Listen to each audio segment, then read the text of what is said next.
Pesan buat anak-anak muda Indonesia. Pesannya untuk anak-anak muda, stop perubahan, stop tawuran, dan stop melakukan hal yang negatif. Karena sebaik-baiknya manusia adalah manusia yang bermanfaat untuk orang sekitarnya. Jadi pemimpin jangan mencari uang, carilah pengabdian dan jasa untuk masyarakat. Assalamualaikum warahmatullahi wabarakatuh. Apa kabar kalian semua, bro dimanapun kalian berada? Hari ini masih sehat ya. Gak lupa hari ini gue mau ngucapin selamat menunaikan kehidupan baru buat anaknya Kang Deddy Mulyadi, yakni Maula Akbar. Semoga rumah tangganya sakinah mawaddah warohmah, tidak berkurang satu apapun, mulus rahayu, berkah selamat, dan tidak terjadi hal-hal yang tidak diinginkan. Maula Akbar adalah putra laki-laki dari Kang Deddy Mulyadi yang saat ini mempersunting wakil Bupati Garut ya. Dan semoga juga kedua belah pihak dapat tetap berada dalam kebahagiaan. Mengingat banyaknya serangan-serangan terhadap Kang Deddy Mulyadi itu membangkitkan kesadaran warga Jawa Barat untuk lebih ekstra hati-hati lagi dalam menyikapi pemberitaan di sosial media. Tentunya dalam hal ini juga sebenarnya kesadaran dari masyarakat Jawa Barat itu adalah suatu tembok kokoh agar supaya pembangunan yang berkesinambungan ini akan benar-benar terjadi di Jawa Barat. Dan mudah-mudahan kedepannya akan terjadi di seluruh Indonesia. Serangan terhadap Kang Deddy Mulyadi saat ini sudah mulai memasuki babak serangan dari sisi agama, di mana ini merupakan part yang paling empuk bagi para musuh politik Kang Deddy Mulyadi untuk menggoreng dan menghabiskan karir politik Kang Deddy Mulyadi. Nah, tentunya kita dong sebagai masyarakat yang mencintai kepemimpinan Kang Deddy Mulyadi, kita juga harus ikut andil tentunya, karena ya hal ini akan bisa terrealisasi gitu. Pembangunan yang berkesinambungan itu akan bisa terrealisasi kalau kita sebagai masyarakat juga punya kesadaran kolektif dan jangan sesekali melimpahkan pembangunan tersebut hanya kepada seorang pemimpin. Gak bakal jadi. Karena kita juga punya andil. Rakyat adalah kedaulatan tertinggi negara, maka rakyat besar peranannya bagi negara. Kita saksikan video selanjutnya. Tapi bagi orang-orang yang Islamophobia, benci betul kalau udah denger Arab, Islam, benci betul, saudara. Nah, ini berbahaya. Nah, atau sekarang, saudara, kita lihat Gubernur Jawa Barat, ada rumah sakit umum daerah di Jawa Barat, namanya Rumah Sakit Umum Daerah Al-Ihsan. Nah, kenapa dikasih nama Al-Ihsan? Karena dulu waktu bangunnya kerjasama Pemda dengan basis Badan Amil Zakat. Nah, karena uangnya nih dari umat, dari infak, sodako, zakat, dibangunlah itu rumah sakit umum daerah. Jadi nggak sepenuhnya itu duit dari APBD, nggak sepenuhnya dari anggaran negara, emang dari infak dan sodako umat.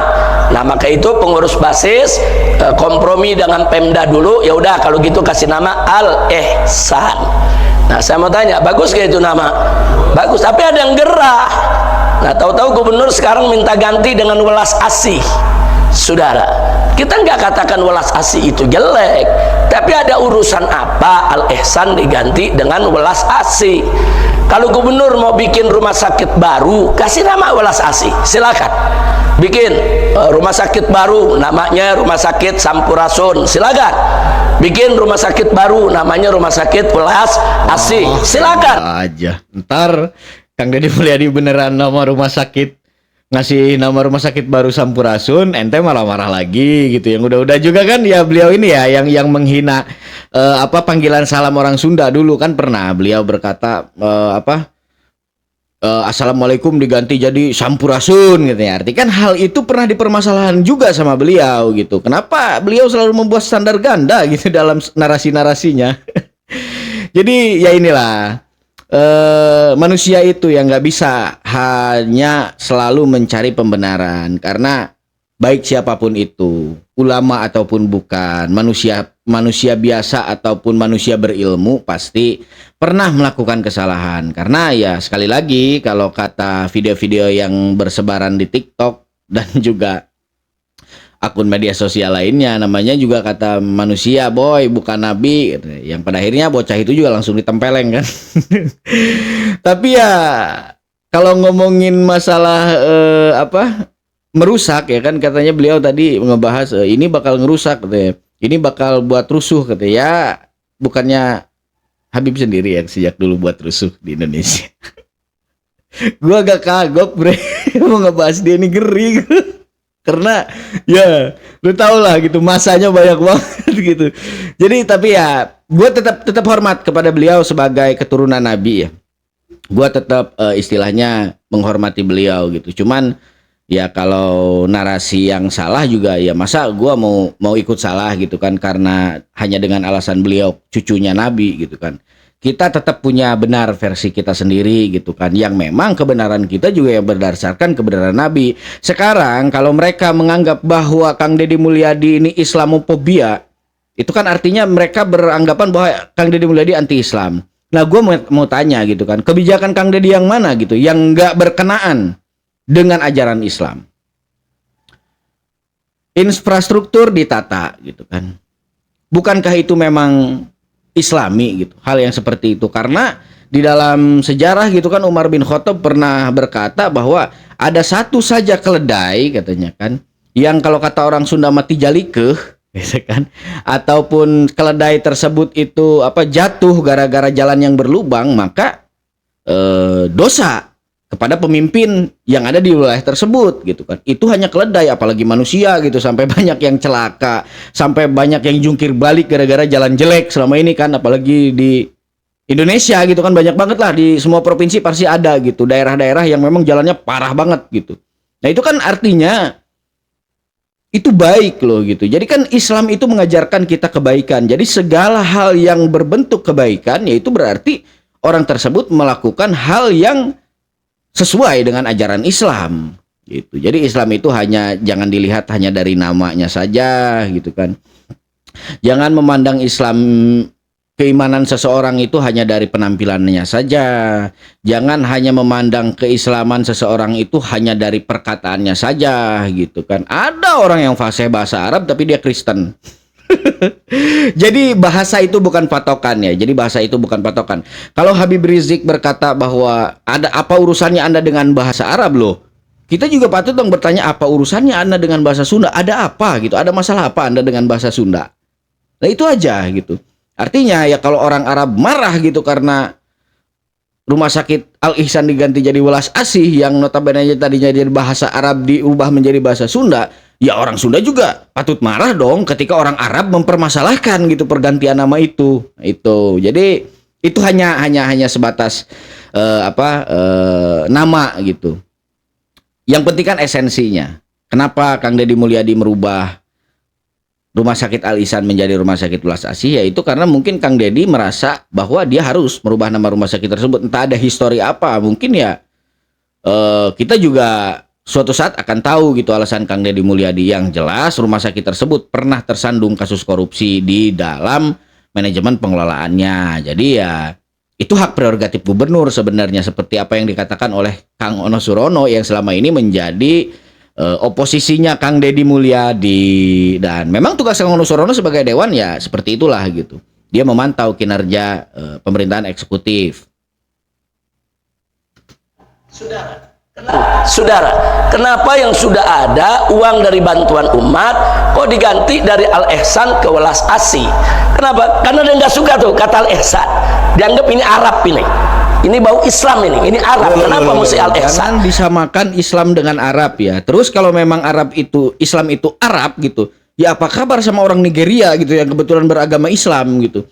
Apakah kita nggak perlu memberikan nama yang baik dengan bahasa Nigeria gitu? Walaupun itu baik gitu kan. Jadi ya fokus mereka itu sebenarnya ke Arabnya bro gitu, bukan ke Islamnya. Kalau Islam mungkin ya bagi mereka nomor 2, tapi mereka harus mempertahankan budaya Arab gitu, nama-nama Arab gitu kan. Ya memang nggak masalah, nama Arab itu baik, nama yang berbahasa Indonesia itu baik, nama yang mengandung bahasa Sunda juga baik, asalkan goalsnya kebaikan gitu. Jangan terlalu dipermasalahkan lah. Jadi kan kelihatan banget gitu kalau penyerangannya hanya melulu dari sisi itu saja gitu. Jadi tunjukin dong gitu kalau memang kalian punya rasa tanggung jawab gitu buat membenahi, ya cari apa saja yang memang harus dibenahi, lalu diskusikan. gitu kan. Berikan saran, jangan menyerang lewat sosial media. Nah, itu kan nggak bagus sebenarnya, contoh nggak bagus. Jadi ibarat perang menggunakan senjata api gitu kan, sama perang yang menggunakan pedang. Kan sebetulnya lebih gentle orang perang yang menggunakan pedang gitu, skillnya lebih kelihatan gitu kan. Keberaniannya lebih muncul, lebih nampak gitu. Jadi ya terus aja gitu, kalau memang ini gue juga udah ngeri lah. Padahal ihsan itu sudah jadi bahasa Indonesia. Iman, Islam, ihsan itu bahasa Arab yang sudah jadi bahasa Indonesia. Saudara, tahu-tahu begitu ditanya wartawan dia ngeles, ini kan cuma sekedar ganti nama. Tunggu dulu, siapa bilang ganti nama itu enggak berimbas? Ganti nama itu berat, karena itu nanti menyangkut administrasi. Berarti pelangnya diganti, kop suratnya diganti, kop amplopnya diganti, stempelnya diganti. Bukan itu lagi, sertifikatnya juga diperbaiki, itu nama, perizinannya juga namanya mesti diperbaiki lagi. Itu semua biaya. Nah, jadi jangan yang konyol-konyol lah. Nama Al-Ihsan diganti, kecuali kalau namanya jelek, saudara. Wah, ini namanya jelek nih. Umpamanya rumah sakit apa? Rumah sakit Cebok umpamanya. Nah, ini kan jelek namanya, ganti sama rumah sakit Welas Asih. Saya mau tanya, rumah sakit Al-Ihsan bagus tidak? Ada urusan apa diganti Welas Asih ya, kawan? Ya, kalau, jadi kalau memang Al-Ihsan itu bagus dan Welas Asih itu bagus, terus apa gitu? Jadi kan yang kita debatkan ini kebaikannya apa bukan sih sebenarnya? Yang menjadi tanda tanya besar dari kalangan mereka itu, sehingga mereka terus mempermasalahkan itu apa gitu. Nah, itu yang pengen gua tahu. Karena ya Habib Rizik sendiri mengakui bahwa Welas Asih juga baik katanya. Jadi Al-Ihsan baik, Welas Asih baik gitu. Jadi hal baik digantikan dengan yang baik, terus salahnya di mana? jadi blunder ya, pada akhirnya jadi blunder buat masyarakat Jawa Barat sendiri akhirnya gitu kan. Ada yang memang tadinya ngefans sama Kang Deddy Mulyadi, terus karena Kang Deddy Mulyadi ganti nama rumah sakit itu jadi kesel gitu, jadi kedoktrin gitu kan, karena banyak tokoh-tokoh yang menyuarakan bahwa Kang Deddy Mulyadi itu salah satu penganut Islamofobia, salah satu orang yang anti Islam. Nah, ini kan sebenarnya narasi-narasi yang memang gak berdasar sebetulnya ya. Jadi kalau memang mereka menganggap bahwa Welas Asih juga baik, Al-Ihsan juga baik, kenapa mereka tidak fokus saja terhadap kebaikan yang terkandung di kedua nama itu gitu? Gak usahlah mempermasalahkan hal-hal yang lain, kecuali dari Al-Ihsan kita rubah namanya itu menjadi rumah sakit misalkan menjadi rumah sakit Garong kan, ya itu kan artinya dari yang baik menjadi yang buruk. Ya kalau dari yang baik menjadi yang baik ya nggak ada masalah dong, artinya kan bukan berarti Kang Deddy Mulyadi juga anti dengan Arab, apalagi anti Islam. Ratusan massa dari aktivis lingkungan hidup dan petani se-Jawa Barat menuntut Gubernur Jawa Barat Deddy Mulyadi tidak hanya pencitraan saat melakukan penindakan perusakan lingkungan. Ratusan petani dan aktivis menggelar long march menuju kantor Pemprov Jawa Barat Selasa siang. Massa menuntut Gubernur Jawa Barat Deddy Mulyadi tidak tebang pilih menindak perusak lingkungan. Massa juga menilai Deddy Mulyadi hanya pencitraan di depan kamera saat menindak para perusak lingkungan. Faktanya saat ini sebagian besar kota kabupaten di Jawa Barat rusak akibat kegiatan properti hingga aktivitas tambang. Jadi tidak harus juga mencerminkan dan melakukan terus pencitraan, tapi harus menjalankan amanat-amanat yang dituangkan oleh Undang-Undang UPA. Apalagi dia sekaligus sebagai ketua gugus tugas reforma agraria atau GTRA yang seharusnya menjalankan fungsinya itu, bukan hanya melakukan sanksi teguran kepada perhutani atau sanksi teguran kepada PTPN yang dimana sudah mengeluarkan surat edaran untuk menghentikan kegiatan-kegiatan properti, kegiatan-kegiatan. Jadi gini Bapak, sini ya coba gua jelasin dikit buat Bapak itu tadi. Jadi kan praktek-praktek eksploitasi terhadap lingkungan itu sedari dulu sudah ada, dan kalian kemana saja gitu. Emang begitu aja datang ketika Kang Deddy Mulyadi menjabat jadi seorang gubernur, terus bluk permasalahan lingkungan datang. secara mendadak dan secara tiba-tiba. Enggak, itu tuh udah ada dari zaman Presiden Soekarno juga udah ada. Penebangan hutan, eksploitasi alam gitu kan, pertambangan dibuka dengan masif. Itu tuh sudah terjadi dari puluhan tahun yang lalu. Bahkan dari sebelum Indonesia merdeka gitu. Anda kemana saja? Yang jadi permasalahan kan gini. Seorang gubernur gitu kan diserang lewat sisi lingkungan gitu kan. Nah, dulu di zaman kepemerintahan gubernur sebelumnya, apakah ada gitu wacana gubernur yang ingin membabat habis para perusak lingkungan? Ya kan? Beda dengan Kang Deddy Mulyadi yang memang agenda utamanya itu gitu.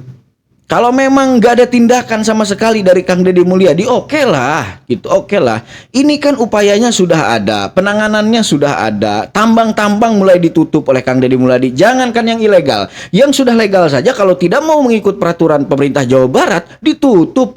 Kang Deddy bikin surat ke kementerian supaya tambangnya ditutup, ya kan? Terus dari aspek hutan, kita lihat diurus sama Kang Deddy Mulyadi. Ibis Fantasi saja yang berada di Bogor, yang memang kalau menurut Kang Deddy Mulyadi itu dapat menyebabkan kerusakan lingkungan dan dapat menyebabkan bencana alam di kemudian hari, ditutup kok. Nggak peduli itu pemerintah Jawa Barat harus membayar uang ganti rugi sebesar 40 miliar, ditutup kok. Jadi penanganannya sudah ada. Bahkan sekarang Kang Deddy Mulyadi fokusnya juga lagi ke sana. Kenapa kalian berdemo? Siapa yang menunggangi kalian? Masyarakat sekarang udah pinter, bro. Itu kenapa Kang Deddy Mulyadi selalu berada di depan kamera berjam-jam tiap hari. Karena itu. Karena menjaga gitu agar supaya oknum-oknum yang tidak bertanggung jawab ini tidak mudah gitu untuk memberitakan Kang Deddy, menggoreng Kang Deddy dari sisi manapun. Karena semuanya sudah nemrak kalau kata orang Sunda. Semuanya sudah dipublikasikan kepada masyarakat. Jadi tingkat transparansi di zaman pemerintahan Kang Deddy Mulyadi ini cukup tinggi menurut gua. Nggak ada mereka itu salah. Jadi akhirnya ketika mereka nemu sebuah ide, walaupun itu tidak berdasar, demo mereka terlihat seperti dagelan gitu kan. Pada akhirnya ya masyarakat yang udah tahu mah sama kinerja Kang Deddy Mulyadi ketawa lihat yang gini-gini apaan gitu kan. Apaan ya? Masyarakat juga udah tuh lu semua dibayar paling kan gitu ujung-ujungnya. Apalagi sebagai orator demonya. Ya, itu udah pasti dapat duit yang paling gede. Masyarakat kan liar jadi pikirannya. Jadi tolonglah, maksud gua bukan maksa kalian buat nggak ngeritik Kang Deddy, bukan gitu. Kritik aja Kang Deddy. Memang di dalam posisi Kang Deddy sekarang memang harus dikritik. Cuman maksud gue kritikannya yang masuk akal lah, yang memang bisa membangun Indonesia ke depan, di Jawa Barat ke depannya. Nggak cuman ngeritik kebijakan yang sedang dijalankan, bahkan kritikannya cuma seputar gubernur konten pencitraan. Ya elah, itu kritikan basi tau nggak gitu. Jadi dengan lu bilang bahwa, woi Deddy Mulyadi lu gubernur konten terus berubah gitu keadaan jadi lebih baik, kan nggak ada unsur membangunnya kalau yang kayak gitu kan. Gua harap ini orang-orang yang kayak gini ngerti ya. Gua harap orang-orang yang model-modelnya begini ngerti dan kedepannya gitu bisa diperbaiki lagi lah mindsetnya. Malu gitu Indonesia gini-gini terus dari dulu gitu. Dimana ada muncul pemimpin yang memang bener-bener gitu membawa revolusi buat perubahan. Untuk saat ini masih di daerah, sibuk, kehilangan lahan, kehilangan mata pencarian. Ini nih oknum-oknum kayak gini, rakyat harus marah sebenarnya. Masyarakat harus marah. Karena apa? Masyarakat yang ujung-ujungnya dirugiin, mereka semua yang dapat duit. Katakan Deddy cuma dia pengen di YouTube, betul? Ingin kontennya rame, dapat follower, tapi dipertimbangkan. Nasib masyarakat Subang. Salah asuh. Dia punya konsep kesundahan. Aing orang Sunda, Dede. Aing lahir di Subang, modal aing di Subang. Apa filosofi asuh teh? Lamun masyarakat itu bener tutur kan sudah bener.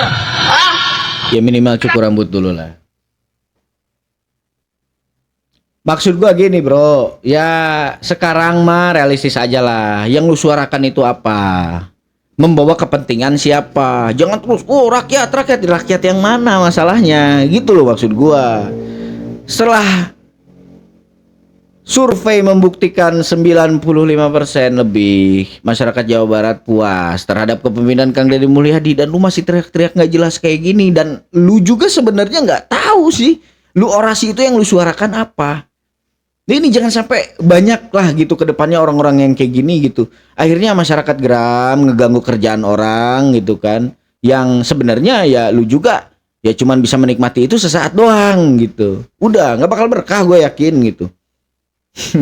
Apalagi katanya di sini tulisannya diduga ormas baret merah. Ya udahlah, maksud gue ya selama ini ya toh ormas memang adalah fungsinya gitu kan. Ya walaupun gue belum tahu secara spesifik ya fungsi ormas itu ada, tapi banyak orang yang bilang adalah ormas itu ada fungsinya.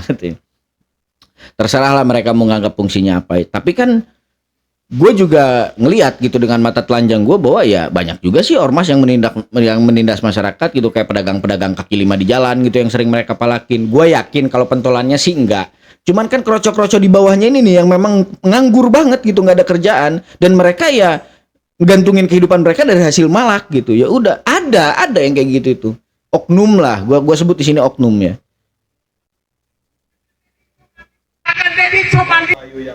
Indramayu yang miskinnya tertinggi. Nah, ya, tidak hanya ngomong saja. Yang ngomong itu cukup DPRD. Nonjok kayak siapa yang ngedit ini. Puas banget gue gitu kan. Nonjok. Jadi serangan dari Kang Ono Surono ini memang cukup brutal dan membabi buta gitu. Dari segala lini apapun yang dikerjakan Kang Deddy Mulyadi pasti beliau komentar gitu. Cuman ada satu statement Kang Ono Surono yang bikin gua agak respect lah ke beliau ketika membahas rumah sakit Al Ihsan yang diganti menjadi Welas Asih, dan beliau bilang itu hak prerogatif gubernur. Artinya beliau itu berbicara sesuai dengan peraturan yang ada, peraturan yang berlaku gitu di Indonesia. Ya itu kan artinya ya beliau juga ada sih sisi baiknya gitu. Tapi ya kebanyakan ya banyak masyarakat juga ngeselin gitu. Bahkan ada masyarakat yang sudah berekspektasi gitu, coba Ono ini ditangkap gitu ya. Ditangkap juga atas dasar apa gitu kan. Karena ya Kang Ono Surono sampai saat ini belum melakukan tindak pidana gitu yang aneh-aneh gitu kan. Ya semoga lah kedepannya Kang Ono Surono bisa bersinergi gitu dengan pemerintah eksekutif Jawa Barat agar supaya pembangunan Jawa Barat ini bisa lebih masif lagi, bisa lebih lancar lagi.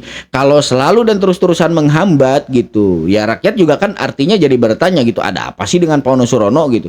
Tiap kebijakan Kang Deddy Mulyadi yang menyangkut dengan uang gitu, Pak Ono selalu sewot gitu. Karena kan mungkin rumah sakit Al Ihsan kemarin gak ada hubungannya dengan duit ya. Tapi Pak Ono ini pernah berstatement loh bro.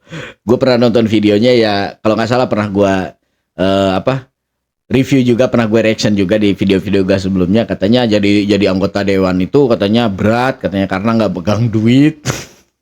Itu kan banyak banget masyarakat yang ngekek dan komentarnya lucu-lucu lah, pokoknya aneh-aneh. Oh katanya jadi selama ini Kang Ono Surono pengen dikasih duit. Pantesan sama hal-hal yang berbau duit dia ngejar banget. Dan Kang Ono Surono ini juga ada salah satu tokoh Jawa Barat yang mengecam ya, yang mengecam dana hibah yang mengalir ke daerah gitu, yang adalah besarannya mungkin sekitar 70 miliaran ya, yang kata Kang Ono Surono dia minta dikembaliin lagi gitu karena kepala-kepala daerah itu agak kesulitan juga dengan diberhentikannya dana itu akibat dari program efisiensi anggaran yang dilakukan oleh Kang Deddy Mulyadi. Tapi ya sekali lagi Kang Deddy Mulyadi sudah punya planning tersendiri dan semoga masyarakat bisa mendukung gitu dengan planning Kang Deddy Mulyadi soal efisiensi anggaran, karena ya yang beliau lakukan juga sewaktu menjabat jadi Bupati Purwakarta gitu, yaitu efisiensi anggaran sehingga semua lini bisa tersentuh dengan efisiensi anggaran itu. Tidak hanya anggaran provinsi itu ngalir ke tempat yang itu saja secara berkala setiap tahun, bertahun-tahun, dan terwariskan dari generasi ke generasi. Itu kan artinya ketidakadilan itu ya benar-benar terjadi di Jawa Barat. Tapi dengan Kang Deddy Mulyadi merubah gitu sistem yang selama ini berlaku gitu, ya banyak juga cacing yang kepanasan gitu keluar dari dalam tanah gitu. Banyak ular-ular yang keluar dari semak-semak, tikus-tikus yang bertingkah seolah-olah mereka kelaparan gitu kan. Tapi ya inilah yang menjadi harapan kita gitu. Kang Deddy Mulyadi kedepannya semoga diberikan kekuatan untuk tetap berada di jalurnya dan konsisten dengan apa yang dicapainya. Kami meminta tolong kepada Pak Prabowo Subianto dan warga seluruh rakyat Indonesia untuk selalu mensupport, mendukung Bapak Deddy Mulyadi agar program-programnya terus berlanjut. Kenapa kami minta tolong? Karena di luar sana luar biasa sekali ya. Untuk menjadi orang baik di Indonesia ini banyak menghalangi halangan rintangan. Tidak mudah untuk menjadi orang baik di Indonesia ini. Contohnya aja berbagai serangan ditujukan kepada Pak Deddy Mulyadi, yaitu berbagai hujatan, berbagai cibiran, bahkan memberikan isu-isu yang miring kepada Pak Deddy Mulyadi untuk tidak meyakinkan bahwa Pak Deddy Mulyadi itu adalah pemimpin. Kalau mereka menyebarkan isu yang miring, kita sebarkan juga isu tentang mereka yang miring-miring. Udah gitu aja kan?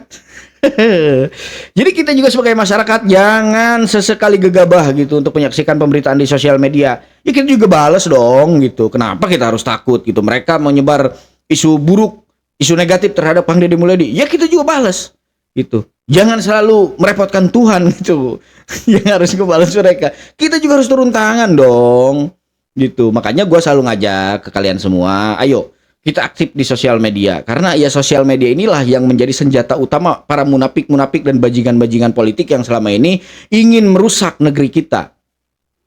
Karena ini kan ada hubungannya dengan geopolitik. Orang-orang luar sana, orang-orang asing itu nggak suka kalau Indonesia maju, kalau Indonesia mencapai tahap kemajuan. Mereka ingin Indonesia selalu menjadi negara miskin, tertekan, dan menjadi negara yang bodoh agar mereka bisa membodohi kita.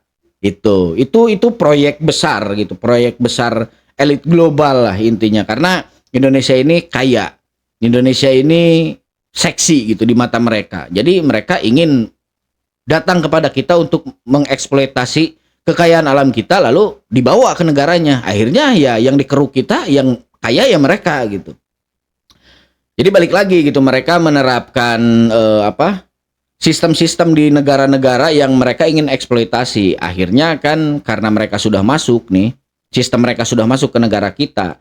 Walhasil gitu, kebodohan itu jadi aset para pejabat gitu. Kebodohan masyarakat itu ya aset terpenting para pejabat, karena kalau masyarakatnya bodoh, mereka nggak bakal kritis gitu, mereka nggak bakal demo gitu, mereka nggak bakal protes terhadap pemerintahan yang sedang berjalan meskipun itu acak-acakan gitu. Jadi mari kita bersikap kritis untuk ketidakadilan yang selama ini dirasakan oleh masyarakat, dan jangan pernah berhenti sampai di sini saja. Dimanapun mereka ngajak kita bertarung, kita lawan, kita bisa survive, insya Allah. Kalau kita rakyat sudah kompak, bersinergi satu sama lain, memiliki kesadaran kolektif satu sama lain, insya Allah negeri yang baldatun toyibatun warobun gofur sesegera mungkin akan tercapai. Waspadalah, waspadalah. Baik bro, sampai di sini dulu videonya kali ini dari gua. Mohon maaf kalau ada perkataan gua yang sedikit menyinggung kalian, karena gue yakin ya penonton gua nggak semua yang suka ke Kang Deddy Mulyadi maupun ke gua pribadi gitu. Ada juga ya dari tokoh-tokoh oposisinya gitu kan. Ya gua minta maaf lah sebelumnya. Dan mari kita bersatu padu, bersinergi untuk membuat negara ini semakin kokoh dan semakin terpandang di mata dunia. Oke bro, gua King Cepi pamit undur diri. Sampai jumpa di video-video selanjutnya. Assalamualaikum warahmatullahi wabarakatuh. Sampurasun dulur-dulur sadayana and goodbye good people.